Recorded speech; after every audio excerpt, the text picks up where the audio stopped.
খামেনির মৃত্যু মানেই কি ইরানের ইসলামী প্রজাতন্ত্রের পতন? ইরানের সর্বোচ্চ নেতা আয়াতুল্লাহ আলী খামেনির শাহাদাতের পর বিশ্বজুড়ে এখন চলছে ব্যাপক আলোচনা। অনেক মার্কিন কর্মকর্তা এবং ইরানের বিরোধী দলগুলো খামেনির এই মৃত্যুকে ইসলামী প্রজাতন্ত্রের পতন বা সমাপ্তি হিসেবে দেখছেন। কিন্তু সত্যি কি ইরানের বর্তমান শাসন ব্যবস্থা ভেঙে পড়তে যাচ্ছে? আল জাজিরার এক সাম্প্রতিক ভিডিও প্রতিবেদনে এই প্রশ্নের পেছনের জটিল সমীকরণগুলো তুলে ধরা হয়েছে। ভিন্ন এক বাস্তবতা।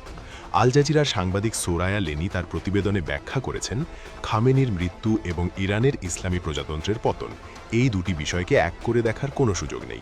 যদিও বিরোধী গোষ্ঠী এবং অনেক পশ্চিমা বিশ্লেষক এটিকে পরিবর্তনের বড় সুযোগ হিসেবে দেখছেন, তবে বাস্তব পরিস্থিতি অনেক বেশি জটিল।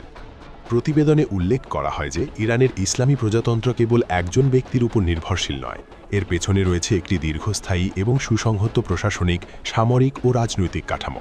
ইরানের আইআরজিসি বা রেভলিউশনারি গার্ডের মতো প্রতিষ্ঠানগুলোর ক্ষমতা এবং প্রভাব রাষ্ট্রযন্ত্রের গভীরে প্রথিত।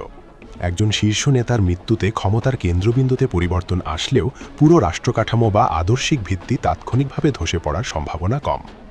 আন্তর্জাতিক প্রতিক্রিয়া ও বর্তমান পরিস্থিতি।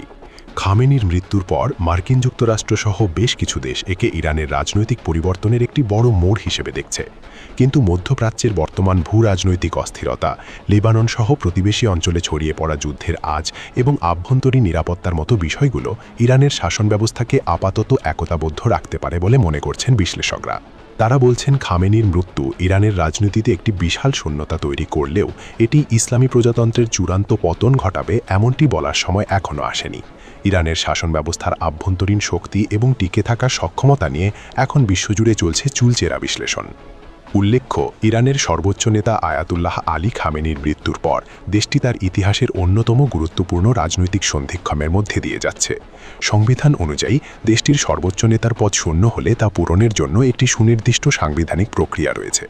তবে বর্তমান যুদ্ধাবস্থা ও আঞ্চলিক অস্থিরতার কারণে এই প্রক্রিয়াটি অত্যন্ত স্পর্শকাতর হয়ে পড়েছে। সংবিধানের ১১১ নম্বর অনুচ্ছেদ অনুযায়ী সর্বোচ্চ নেতার পদ শূন্য হওয়ার সাথে সাথে একটি অন্তর্বর্তীকালীন নেতৃত্ব কাউন্সিল গঠন করা হয়েছে। নতুন নেতা নির্বাচন না হওয়া পর্যন্ত এই কাউন্সিল দেশ পরিচালনার দায়িত্ব পালন করছে। এই কাউন্সিলে রয়েছেন ইরানের বর্তমান প্রেসিডেন্ট, বিচার বিভাগের প্রধান ও গার্ডিয়ান কাউন্সিলের একজন জ্যেষ্ঠ সদস্য, যিনি এক্সপিডিয়েন্সি কাউন্সিল কর্তৃক মনোনীত।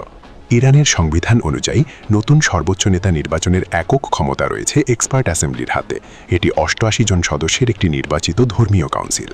এদের কাজ হল সর্বোচ্চ নেতার যোগ্যতা পর্যালোচনা করা এবং নতুন নেতা নিয়োগ দেওয়া। অ্যাসেম্বলিকে যত দ্রুত সম্ভব নতুন নেতা নির্বাচনের জন্য অধিবেশন ডাকতে হবে। সাধারণত গোপন আলোচনার মাধ্যমে তারা সম্ভাব্য প্রার্থীর যোগ্যতা যাচাই করেন। সংখ্যাগরিষ্ঠ সদস্যের মতামতের ভিত্তিতে নতুন সর্বোচ্চ নেতাকে চূড়ান্ত করা হয়। নির্বাচিত ব্যক্তিকে অবশ্যই একজন জ্যেষ্ঠ শিয়া আলেম এবং ইসলামী আইনশাস্ত্রে অভিজ্ঞ হতে হবে।